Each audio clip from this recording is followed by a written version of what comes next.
ஜப்பானோட மொத்த வரலாறு தெரிஞ்சவங்களுக்கு மட்டும்தான் நிஞ்சாக்களை பற்றி தெரியும்னு சொல்ல முடியாது. ஏன்னா நிஞ்சா டர்ட்டில்ஸ், நிஞ்சா ஹட்டோரி மாதிரியான சில கார்ட்டூன்கள்லையும் பலவிதமான திரைப்படங்கள்லையும் நிஞ்சாக்களை பற்றி ஏற்கனவே காட்டியிருக்காங்க. அதனால நிஞ்சாக்களை பற்றி நமக்கு ஓரளவுக்கு தெரியும். ஆனால் திரைப்படங்களில் சொல்லப்பட்ட ஒரு சில கருத்துக்கள் உண்மையாக இருந்தாலும் பெரும்பாலும் நிஞ்சாக்கள் திரைப்படத்தில் சொல்லப்பட்ட கருத்துக்களில் இருந்து ரொம்பவே மாறுபட்டவங்க. அதனால இந்த வீடியோவில் நிஞ்சான்னா உண்மையில யாரு, அவங்க எப்படி ட்ரைனிங் எடுப்பாங்கன்னு நிஞ்சாக்களை பற்றின தகவல்களை தெரிஞ்சுக்கலாம். ஜப்பான்ல 13ஆம் நூற்றாண்டுல இருந்து 16ஆம் நூற்றாண்டு வரைக்குமான காலகட்டத்தில் நிஞ்சா கலாச்சாரம் ரொம்ப பிரபலமா இருந்தது. அந்த சமயத்துல மக்கள் பலரும் நிஞ்சாக்களால பறக்க முடியும், கண்ணுக்கு தெரியாம மறைய முடியும், நீருக்குள்ள சுவாசிக்க முடியும், இப்படி பலவிதமான சக்திகள் நிஞ்சாக்களுக்கு இருக்கும்னு நினைச்சாங்க. உண்மையில நிஞ்சாக்களும் சாதாரண மனிதர்கள் தான். ஆனா அவங்க எடுத்துக்கக்கூடிய கடுமையான பயிற்சி தான் அவங்கள சாதாரண மனிதர்கள் கிட்ட இருந்து வேறுபடுத்தி காட்டுது. ஜப்பானிய மொழியில நிஞ்சுட்சு அப்படின்னு அழைக்கப்படுற நிஞ்சா கலை 6ஆம் நூற்றாண்டுல தொடங்கினதா வரலாற்று குறிப்புகள் மூலமா தெரிய வந்திருக்கு. முதல்ல இந்த கலையை இந்தியாவை சேர்ந்த யாமாபுஷின்னு அழைக்கப்பட்ட துறவிகள் கண்டுபிடிச்சதாகவும் அவங்க தான் ஜப்பானுக்கு போய் அங்க உள்ள மக்களுக்கு இந்த கலையை சொல்லிக் கொடுத்ததாகவும் சொல்லப்படுது. ஆரம்பத்தில் யாமாபுஷி துறவிகள் ஜப்பான்ல இருந்த புத்த குருகுல பள்ளிகள் மூலமா மாணவர்களுக்கு ஆயுதங்களை கையாளுறது, தற்காப்பு கலை, மாயவித்தை, போராட்ட குணம், விடாமுயற்சின்னு பல பயிற்சிகளை ஒன்று சேர்த்து நிஞ்சா கலையை கற்றுக் கொடுத்ததா ஜப்பான் வரலாறுகள் சொல்லுது. நம்ம 5 பெரும் பூதங்கள்னு சொல்ற மாதிரி ஜப்பான்ல 5 எலிமெண்ட்ஸ் ஆஃப் ஊஷிங் அப்படின்னு ஒரு கோட்பாட்டை சொல்லுவாங்க. அதன்படி நெருப்பு, பூமி, நீர், மரக்கட்டை, உலோகம் ஆகிய 5 சக்திகள் தான் 5 எலிமெண்ட்ஸ் ஆஃப் ஊசிங். இந்த 5 சக்திகளையும் சார்ந்துதான் நிஞ்சாக்களுக்கு பயிற்சி கொடுக்கப்படும். அதனாலதான் மணிக்கணக்கில் அருவிக்கு கீழே அமர்ந்திருக்கிறது, நெருப்புல நடக்கிறது, உலோக ஆயுதங்களை கையாளுறது, வலிமையான பொருட்களை உடைக்கிறது, எளிமையா இயற்கையோட ஒன்றி வாழ்றது போன்ற பயிற்சிகள் இவங்களுக்கு முக்கியமான பயிற்சிகளா இருந்து வருது. நிஞ்சா கலை தோன்றின காலத்துல இந்த கலை அதிகமா மதிக்கப்பட்டிருந்தாலும் காலம் போக போக சாமுராய்களுக்கு கொடுக்கப்பட்ட அளவுக்கு நிஞ்சாக்களுக்கு மரியாதையும் முன்னுரிமையும் கொடுக்கப்படல. அதனால நிஞ்சாக்கள் தனித்தனி குழுக்களா காடு, மலை மாதிரியான இயற்கை சூழலுக்கு நடுவில் தங்களுக்கான தனி இருப்பிடத்தை உருவாக்கி வாழ தொடங்கினாங்க. இது மட்டும் இல்லாம உணவு தேவைக்காக இவங்க இயற்கையை மட்டும்தான் நம்பி இருந்தாங்க. இப்படி நிஞ்சாக்கள் தங்கி இருக்கக்கூடிய இடத்தை கிளான்னு அழைப்பாங்க. பல திரைப்படங்கள்ல ஹீரோவுக்கு திடீர்னு நிஞ்சாக்களை மேல ஆர்வம் ஏற்பட்டு கொஞ்ச காலத்திலேயே சிறந்த நிஞ்சாவா ஆகிற மாதிரி காட்டியிருப்பாங்க. ஆனா உண்மையில அப்படி செய்ய முடியாது.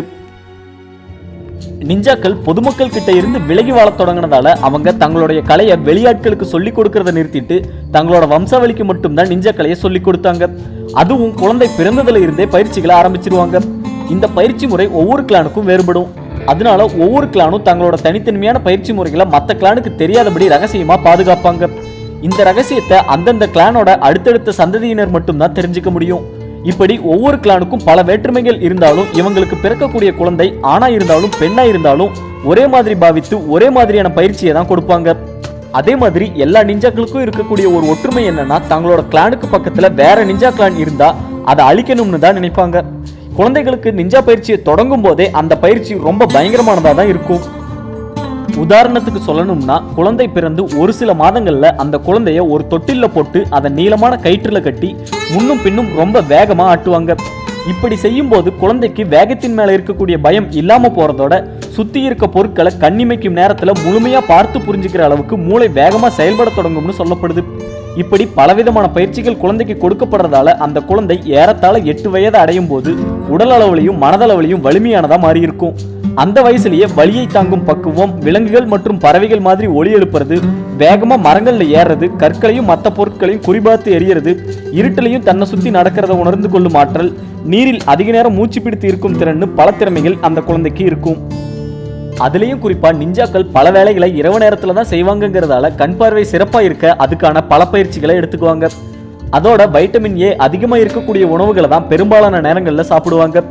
இது மட்டும் இல்லாம மற்ற பயிற்சிகளை கூட இரவு நேரத்துல இருள் சூழ்ந்த குகைகள்ல தான் செய்வாங்க. நிஞ்சாக்களுக்கு கொடுக்கப்படுற இன்னொரு முக்கியமான பயிற்சி தான் ஆயுதங்களை கையாளும் பயிற்சி. அதனால சின்ன குழந்தையா இருக்கும் போதே மரத்தால செய்யப்பட்ட கத்தி, வாள் மாதிரியான பொருட்களை வச்சு பயிற்சி கொடுப்பாங்க. அதனால அந்த குழந்தைகள் பெரியவர்களா வளர்ந்த பிறகு அவங்களால நிஞ்சாக்களுக்கே சொந்தமான நிஞ்சாட்டோ, சின்னோ பிகட்டானா மாதிரியான கருவிகளை ரொம்ப சுலபமா கையாள முடியும்.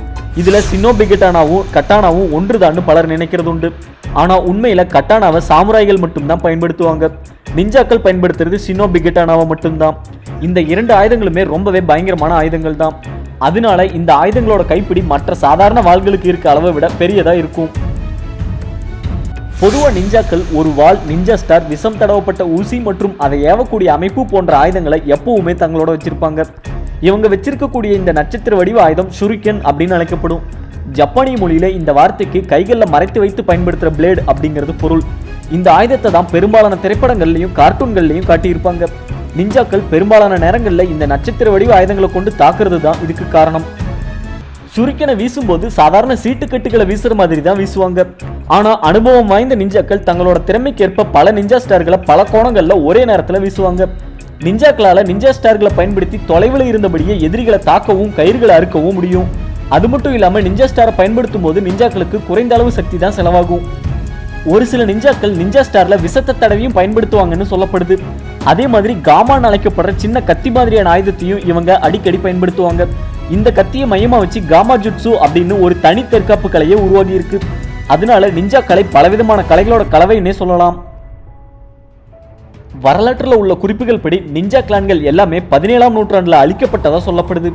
இருந்தாலும் இந்த கலையை பத்தி நல்லா தெரிஞ்ச சில நிஞ்சாக்கள் நிஞ்சா கலை அழியாம பாதுகாத்தபடி மக்களோட மக்களா மறைந்து வாழ்ந்து வர்றாங்கன்னு வரலாற்று அறிஞர்கள் சொல்றாங்க.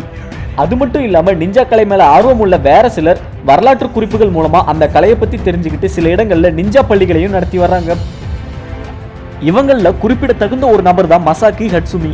இவர் தனக்கு நிஞ்சா கலை மேல இருந்த ஆர்வத்தால சின்ன வயசுல இருந்தே நிஞ்சா கலையை பத்தின பல தகவல்களை சேகரிச்சு நிஞ்சாக்களோட ரகசியங்கள் சிலவற்றை கூட தெரிஞ்சு வச்சிருக்காரு. சிறு வயதிலேயே கராத்தே குங்ஃபூ மாதிரியான தற்காப்பு கலைகளை கற்ற இவருக்கு நிஞ்சா கலை மேலையும் ஆர்வம் ஏற்பட்டிருக்கு. இருந்தாலும் மசாக்கியால உடனடியா நிஞ்சா கலையை கத்துக்க முடியல. அதனால அதை பத்தின தகவல்களை மட்டும் சேகரிச்சு வந்திருக்காரு. மசாக்கி தனக்கு 27 வயது இருக்கும்போது ஜப்பான்ல 13ஆம் நூற்றாண்டுல இருந்து செயல்பட்டு வந்த ஒரு தற்காப்பு பள்ளியில டோசிட்சுகு டகாமாட்சு அப்படிங்கிற ஆசிரியருக்கு கீழே மாணவனா சேர்ந்து அவர்கிட்ட இருந்து நிஞ்சா கலையை கத்துக்கிட்டாரு. இப்போ 87 வயதான மசாக்கி நிஞ்சா கலையை அழியாம பாதுகாக்கிறதுக்காக ஜப்பானோட நோடா பகுதியில நிஞ்சா பள்ளி ஒன்றை தொடங்கி தன்னார்வத்தோடு வரக்கூடிய மாணவர்களுக்கு நிஞ்சா கலையை பத்தி கற்பித்து வராரு. அது மட்டும் இல்லாம அமெரிக்கா, ஐரோப்பா போன்ற நாடுகளில் உள்ள பல தற்காப்பு பயிற்சி கூடங்களுக்கு போய் நிஞ்சா கலையை பத்தி கருத்தரங்குகளையும் நடத்தி வர்றாரு. மசாக்கி இப்படி நிஞ்சா கலையை பத்தி விழிப்புணர்வு ஏற்படுத்தினதால உலகத்தோட பல பகுதிகளில் இருந்து நிஞ்சா கலை மேல ஆர்வம் உள்ள பலரும் இவரோட பள்ளிக்கு வந்து பல ஆண்டுகளா அங்கேயே தங்கி நிஞ்சா கலையை பயிற்சி செய்து வர்றாங்க. மசாக்கி நிஞ்சா கலையை பத்தி சொல்லும்போது எந்த ஒரு விஷயமா இருந்தாலும் அதை பார்க்கறது மற்றும் கேட்கறது மட்டும் இல்லாம அதை உணரக்கூடிய சக்தியை நிஞ்சா கலை கொடுக்கும்னு சொல்லியிருக்காரு. உதாரணமா இந்த வீடியோல கண்களை மூடி அமர்ந்திருக்கக்கூடிய இந்த நபர் கட்டை தன்னை நோக்கி வர்றதை பார்க்காமலேயே உணர்ந்து நகர்றாரு. ஆனா இந்த சக்தியை அடையிறது அவ்வளவு சுலபம் கிடையாது. இதுக்காக உடலையும் மனதையும் கட்டுப்படுத்தி தொடர்ந்து பல ஆண்டுகளா பல கடுமையான பயிற்சிகளை செய்ய வேண்டியிருக்கும். நிஞ்சா இனத்தோட கடைசி மனிதர்னு சொல்லப்படுறவர் தான் ஜினிச்சி கவாகாமி. இவர் கடைசியா அழிக்கப்பட்டதா நம்பப்படுற பாண்ட் நிஞ்சா கிளானை சேர்ந்தவர். இவர் தன்னோட 6 வயதுல இருந்தே பல கடினமான பயிற்சிகளை எடுக்க தொடங்கி இருக்காரு. அதனால தான் இருக்கும் அறைக்கு பக்கத்து அறையில ஒரு ஊசி கீழே விழுந்தாலும் அந்த சத்தத்தை என்னால துல்லியமா கேட்க முடியும்னு சொல்றாரு.